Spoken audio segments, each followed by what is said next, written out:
The man had just gotten into his wife's car when he sensed something was wrong. A strange, fishy smell filled the air. He turned his head and saw a lipstick mark on his wife's neck. He immediately realized his wife had been seeing someone else. 7 years of love shattered just like that. But the man didn't confront the woman. It turned out the woman was a billionaire CEO, and he, on the other hand, was unemployed. The vast difference in their social status made the man feel incredibly inferior. He understood. Even a big argument wouldn't save their love. He calmly canceled all documents related to him and bought a plane ticket for a week later. This time, he decided to leave. At this moment, the man didn't yet know his departure would drive the female CEO into endless despair. After completing the formalities, the man stepped outside. He saw an interview with the female CEO playing on a building across the street. The female CEO was frantically expressing to the host her love for her husband. She loved her husband even more than she loved God, and she proudly boasted that she had made matching rings for her husband by hand.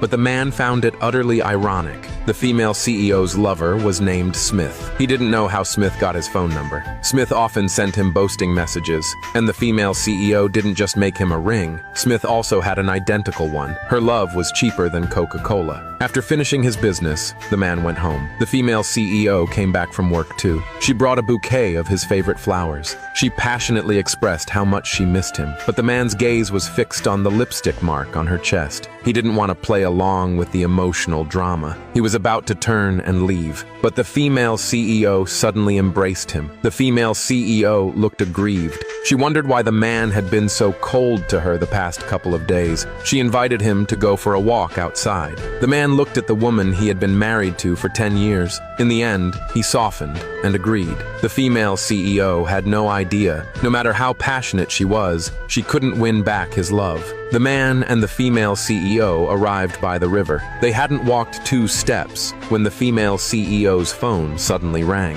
She quickly found an excuse to leave him, but the man remained very calm. He returned to his car. A few minutes later, he received a message from Smith with the chat history. It turned out that the female CEO was going to meet her lover the next day. The man unconsciously clenched his fists. At this moment, the female CEO came back after sending her message. She still looked like the dutiful wife, but the man couldn't help but open the car door and vomit. It was too disgusting. The female CEO asked the man what he was going to do tomorrow. The man remembered her date with Smith the next day, so he said he wanted to accompany her to the company. The female CEO looked rather embarrassed after hearing that, but she was afraid that refusing would make him suspicious, so she reluctantly agreed. The next day, they arrived at the company. The man just wandered around casually.